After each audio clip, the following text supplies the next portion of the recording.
In 2002, psychologist Dr. Richard Wiseman created Laugh Lab, a massive study where over 1 million people worldwide rated thousands of jokes. Out of all, one joke got the first prize, and the joke was, two hunters are out in the woods when one of them collapses. He doesn't seem to be breathing and his eyes are glazed. The other guy whips out his phone and calls the emergency services. He gasps, "My friend is dead. What can I do?" The operator says, "Calm down. I can help. First, let's make sure he's dead."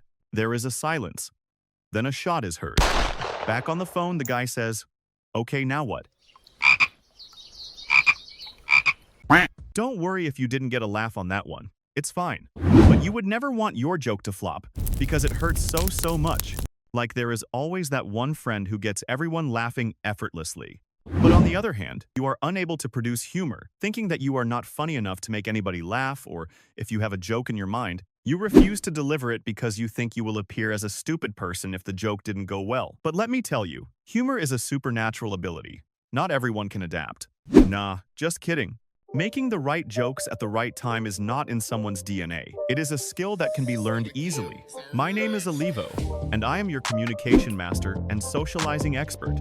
In this video, I will tell you the science behind humor, and I will give you 4 funny jokes that you can use from today and unlock your new superpowers. Misdirection jokes. Have you ever laughed at a joke and thought, "Wait, I didn't expect that"? That moment right there, that's a misdirection joke.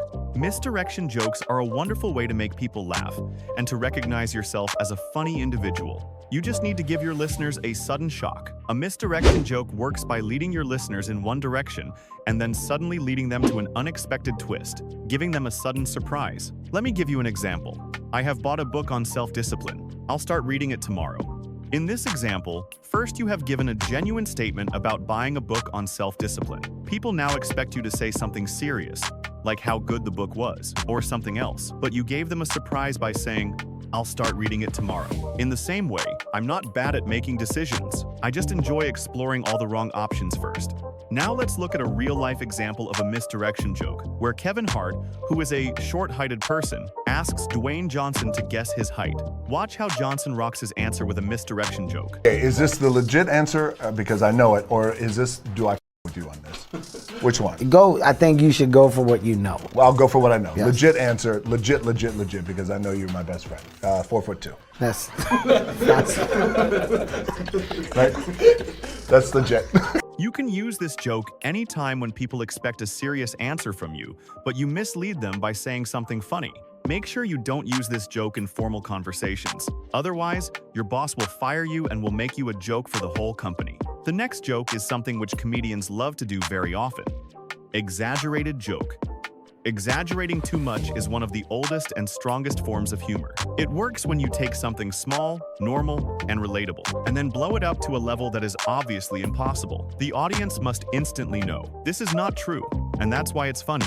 Let me explain how it works. Your brain understands reality very well. So when someone describes a situation that goes far beyond reality, your brain recognizes the lie. But instead of rejecting it, your brain enjoys it. That enjoyment turns into laughter. Let me give you an example. The movie was so boring that my wife and I started doing family planning in the cinema. This is an exaggerated joke where you twist reality to an unrealistic level. In the same way, that food was so spicy my ancestors felt it. Now let's see a real-life example of an exaggerated joke where Joe Rogan and Theo are talking about when Theo went 4 days without eating any food. How much weight did you lose? I probably lost about 4 pounds, pounds I needed too.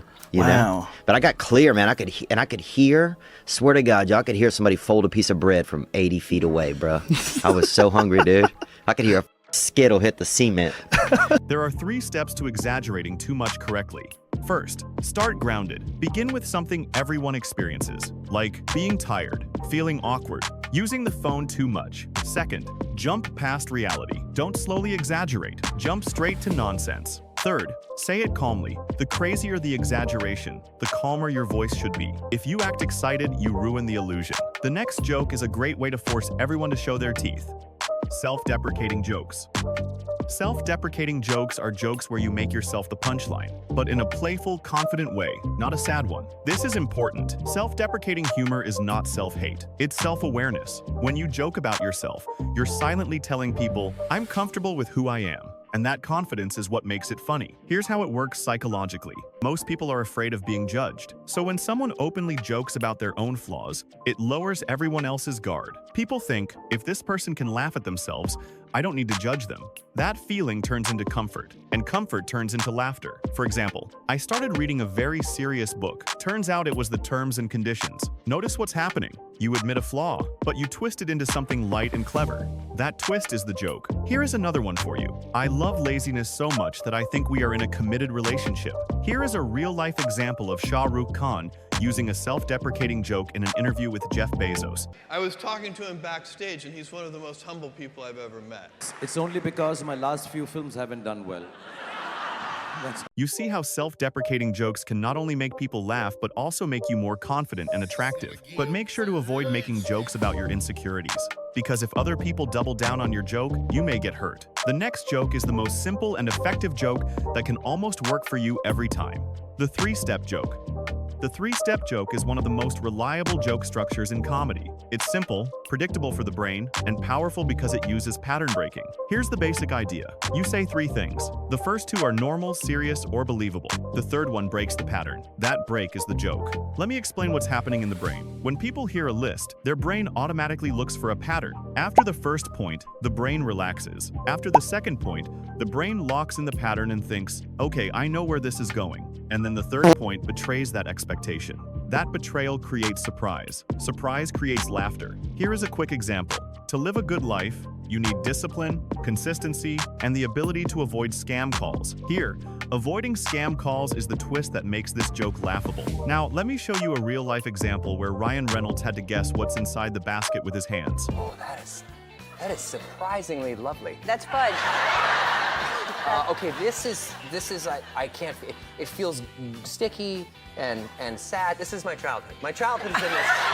There are three key rules to a strong three-step joke. Rule 1. Keep the first two grounded. Make them believable, even boring. Rule 2. The third must be different, absurd, emotional, or self-aware. Rule 3. Pause before the third. That tiny pause lets the expectation fully form. The pause is part of the joke. These were the 4 jokes that can make you funny instantly. But remember, using these jokes requires a quick and creative mind. For that, you must keep watching stand-up comedy and funny talk shows to boost your creativity.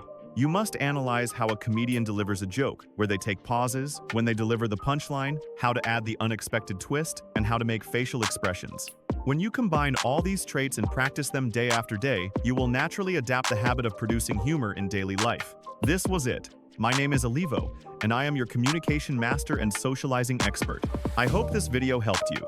If you think humor is too hard for you, and you even struggle to communicate with people on a basic level, and you want people to listen when you talk, then don't waste your time. Just click on the video suggested on your screen, and we will meet there.